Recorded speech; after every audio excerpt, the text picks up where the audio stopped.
The spoon was still halfway to my mouth when my phone buzzed against my leg. I slid it under the edge of the tablecloth and glanced down, pretending to adjust my napkin. Don't react.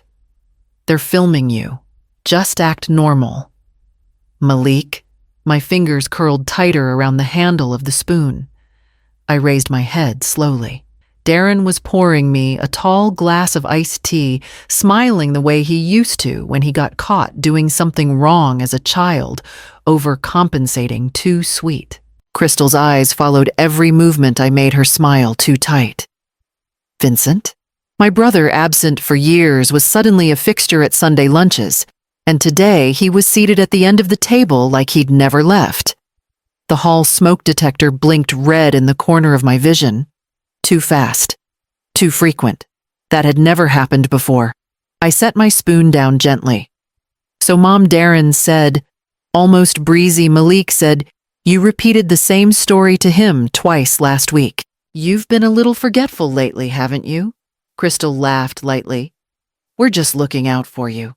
I mean, this house is a lot for one person, and we want to make sure you're okay before something happens." Vincent leaned back and added, "We were even thinking of getting someone to help with your bills." "It's time, Mayor." Their words came syrupy slow, as if I wasn't sitting right there. I smiled. Just as slow. Let my hands fold in my lap so they wouldn't see the way they were trembling. Everything in me screamed to stand to shout, but I stayed seated. They were watching, so I played my part, nodded like I wasn't insulted, sipped the tea Darren poured like it didn't taste sour. But behind my ribs, something shifted. A space that had once been soft and trusting went still. I smiled again, and quietly. Inside, I started preparing for war. That night, I stood on a chair in the hallway, unscrewing the smoke detector. I waited until the house settled. No creaking floorboards, no Malik rustling in the guest room. Just the low hum of the refrigerator and the breath of night pressing through the windows. The hallway light flickered as I pulled the stool beneath the smoke detector. I steadied myself, took a screwdriver from my pocket, and turned the cover slowly. Inside, tucked behind the wiring, was a small black lens. No blinking light now, just a quiet, staring eye. Watching. I didn't scream. I didn't even speak.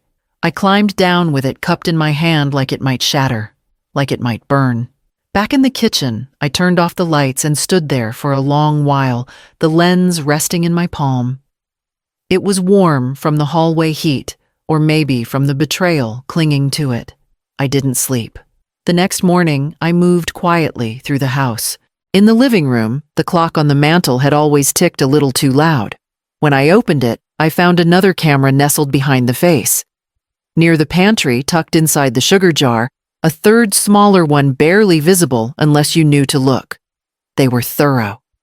Then I saw the bottle, on the counter beside the fruit bowl.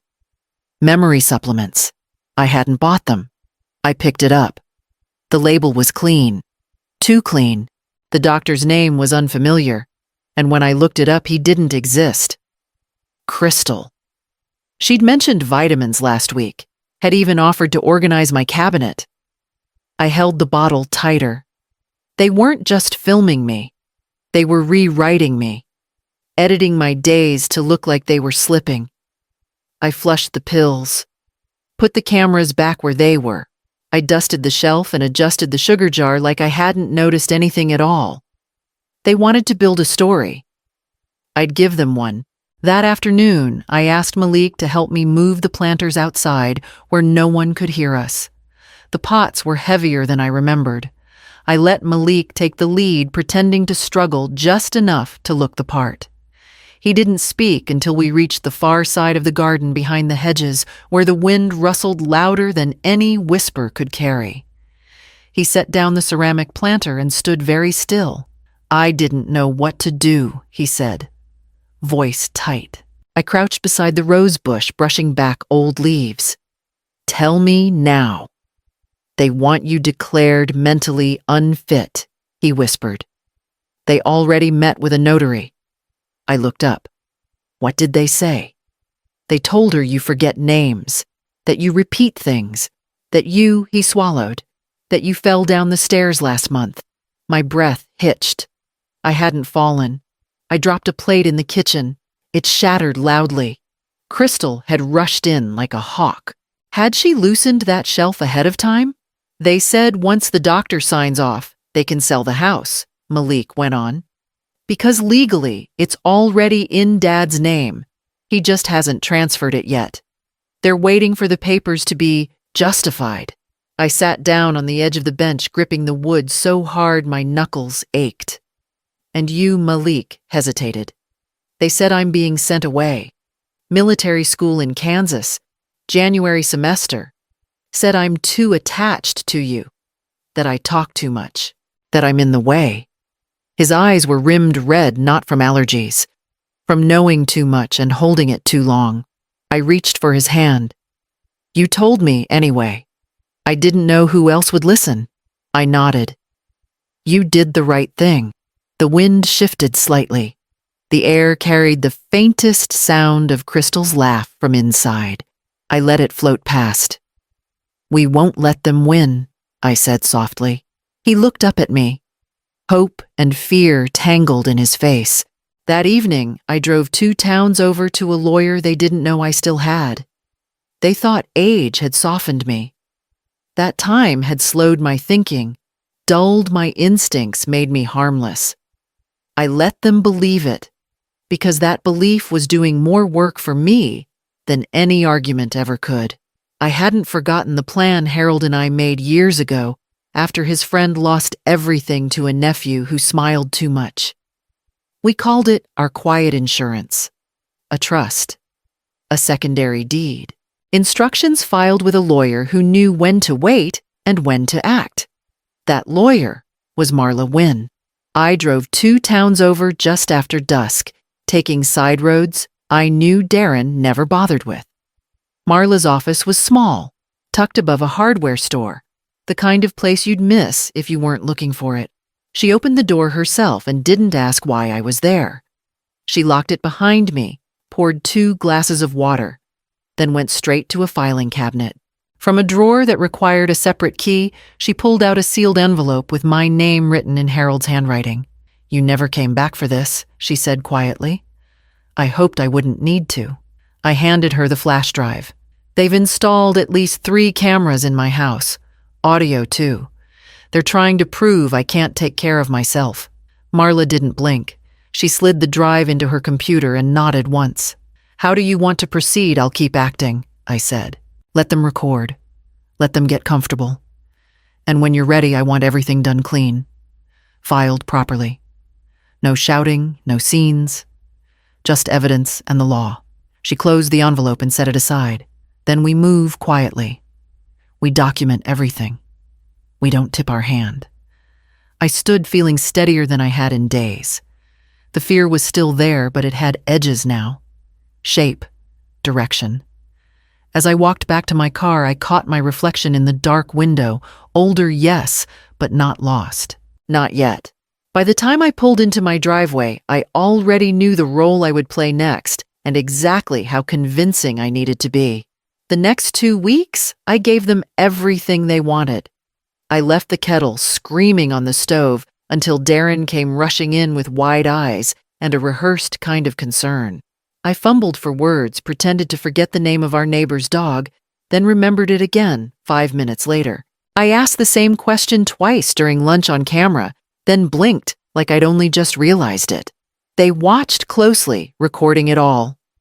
I lost my phone on purpose, letting it slide under the stairwell shelf where I'd clipped it earlier that morning. When Crystal found it and asked if I'd been looking for it, I shook my head like I hadn't noticed. One evening, I overheard Darren in the den, whispering to Vincent. It's happening faster than we hoped. Vincent, always smug, replied, We'll need those signatures next month. Don't rush her. She's making it easy. I closed my bedroom door softly and sat in front of the mirror. There was a lens tucked just above the dresser, blinking faintly. I stared directly at it. Sometimes I said slowly, I think I see Harold in the mirror. He always stood behind me when I brushed my hair, and lately, I could swear he's still there. I let my voice crack, let a small tear fall, even though it didn't come from sorrow. Not this time. I miss him so much, I whispered, then lowered my eyes and turned away.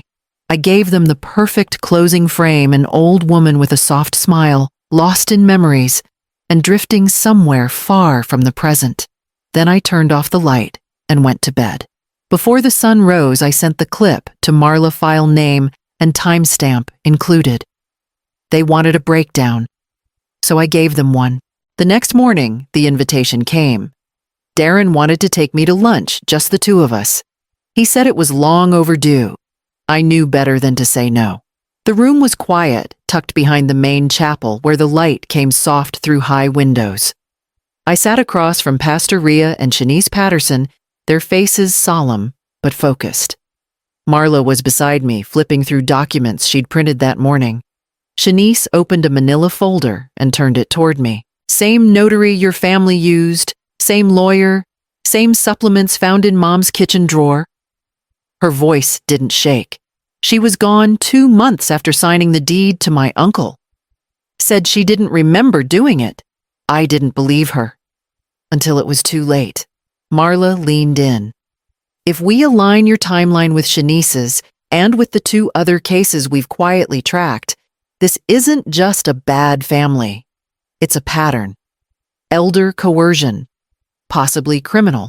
I nodded slowly, the air still and sharp in my chest. They had done this before. Pastor Rhea slid a flyer across the table. The church is hosting the Community Family Awards dinner next Friday. Darren's being honored for his volunteer work with local housing reform. My mouth opened, then closed. Rhea raised an eyebrow. Local news will be there. So will the mayor's aide. And most of the families your son has spent the past year impressing. I looked down at the flyer, his face printed, beside a quote about compassion and care. The irony was almost laughable. You could speak, she continued, as his mother. No interruptions. The church controls the program. Cameras are already set to record the event. I folded my hands, thumb brushing my wedding band. Let them think they've won, I said softly. Let them step into the light they rigged against me. Marla tapped her pen. Then we prepare your statement. Calm. Direct. No confrontation, just truth. I nodded again. I could feel it forming, already the words I would say. Not to defend myself, but to reveal them. The next week moved quickly. I let Crystal dress me for the dinner, let Darren beam with pride. And when I stepped onto the stage, I looked right into the camera. The hall was packed, every table filled, every chair turned toward the stage. Glasses clinked. People leaned in close, smiling, ready to applaud good intentions and polished speeches. Darren stood at the podium, shoulders back, voice steady, thanking the organizers for honoring his commitment to family and community. He gestured toward me. My mother taught me everything I know about responsibility, he said. About looking after the people who depend on you. Applause rose like a wave. Crystal smiled so wide, it looked practiced. Vincent adjusted his tie, already relaxed, already certain. I waited until the clapping slowed, until Darren stepped back from the microphone. Then I pushed my chair in and stood. The sound of heels against the floor was louder than I expected. Heads turned. Conversations stopped. I felt the camera light warm against my face as I reached the front and placed my hands on the edge of the podium. I'd like to thank Darren, I said, my voice even for the cameras. A few people laughed, thinking it was a joke. Darren's smile flickered, then steadied. And for giving me so much attention these past weeks, I continued. More attention than I've had in years. The laughter thinned out. Someone cleared their throat.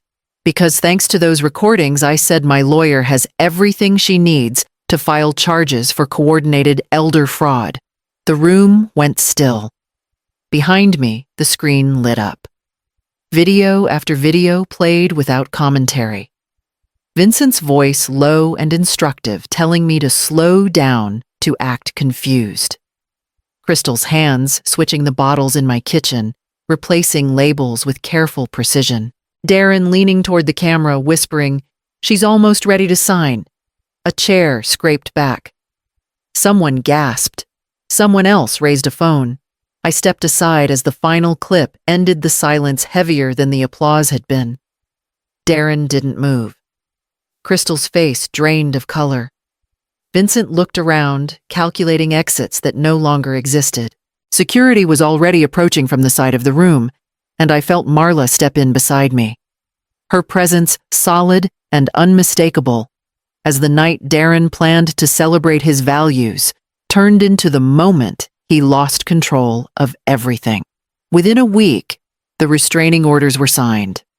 I read my name on the documents slowly, not because I didn't understand them, but because I needed to see it in ink proof that what happened wasn't something I imagined. Malik moved in with me that same night. We didn't make a ceremony of it. He brought a backpack, his laptop, and a shoebox full of drawings he didn't trust anyone else to touch. I gave him the guest room and told him we'd figure the rest out later. Crystal went first, claiming the footage was scripted, that I'd rehearsed it, that I'd always been dramatic. Vincent vanished entirely. Darren went on the local news, eyes red, voice breaking, talking about how hard it was to watch his mother decline.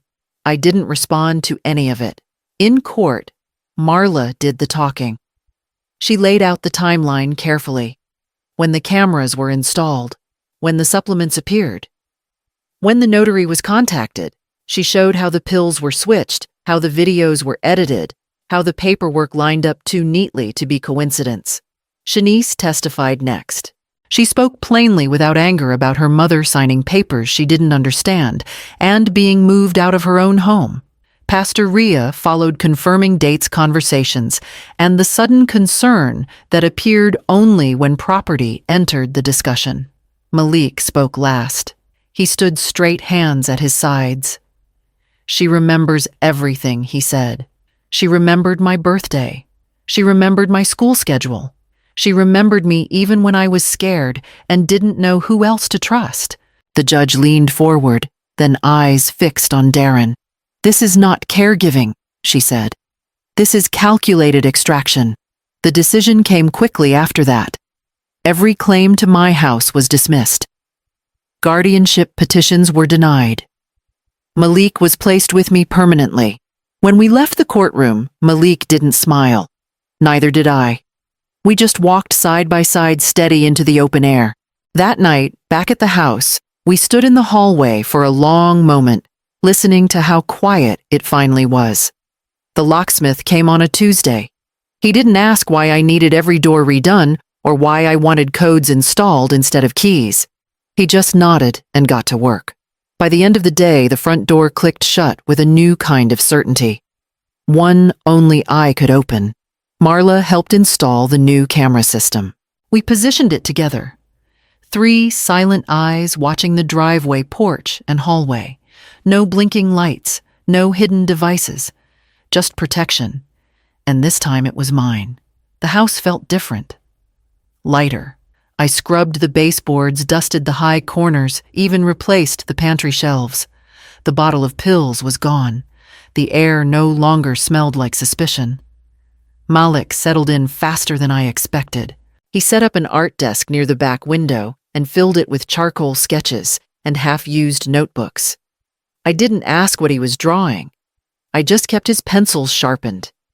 On Sundays, we made pancakes. Not because it was a tradition or something worth photographing, just because we liked how the house smelled when we flipped them. We didn't rush. We didn't speak too much. We didn't perform. I didn't talk about Darren, or Crystal, or Vincent. Not because I was afraid, but because the silence felt better than repeating what we already knew. But I saved things. I clipped the article from the local paper, the one with Darren's face half lit, and the headline about charges pending. I folded it and slid it between pages of an old cookbook. I kept a copy of the court ruling in my drawer. and I sent one last recording to Marla, unedited, dated, labeled only if they come again. Not because I expected them, but because I knew what they were capable of when they thought no one was watching. Later that week, the university left a message on my machine. A student wanted to interview me for an oral history project. Something about women and resilience. I poured myself a cup of tea and called them back. The university librarian called me twice before I agreed. It wasn't that I didn't want to talk, it was just that I didn't know how much of it still needed to be said. But when she mentioned it was part of an oral history project on women who had quietly fought back, I said yes. They gave me a time and a quiet room on the second floor of the public library. It smelled like old pages and fresh carpet. The recorder on the table was small, its red light steady. Across from me sat a young woman named Clara. Her voice was soft, but sure. She asked the usual questions. Birthplace, childhood, first job. I answered, simply letting the rhythm settle. Then she asked, "What made you fight back?" I didn't answer right away. I looked past her toward the bookshelf behind her head. I remembered who built the house, I said, eventually. And who paid for the roof over their heads. That it wasn't gifted to me, I made it. I cleaned it. I fixed every leak. They just forgot. She nodded and clicked her pen. "Would you forgive them?" she asked. This time I did smile. It wasn't bitter. It wasn't brave. Just honest. "I forgave myself first," I said. For not seeing it sooner. For thinking love protected me from that kind of betrayal. We sat in silence for a few moments after the interview ended. Clara thanked me, then left with her folder, hugged to her chest like it held more than just words. I walked home slowly. On the way, I passed the bench near the garden where Malik and I had spoken that day when everything started to shift. He was sitting there now, bent over his sketchbook, headphones in, drawing. I didn't disturb him. I just stood for a moment, letting the air move around me, letting the stillness settle. The house behind me wasn't just quiet, it was whole. I turned back toward the porch, already thinking about what to plant this spring.